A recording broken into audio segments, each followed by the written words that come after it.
Hello mga ka-sunshine. Ayan po, Hello, ay mga pinaganda po ni ka-sunshine. Teacher Bell ang aking buhok. Tingnan nyo. Ayan. Gawa Hinila. natin siya ng ribbon po.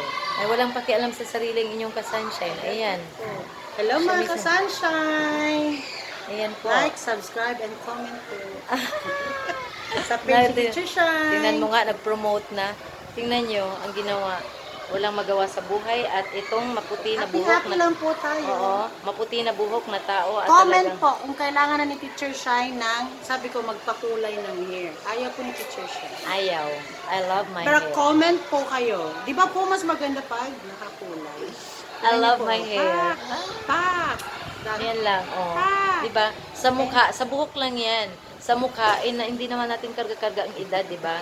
Hindi naman natin kinarga yung numero diyan sa ulo natin.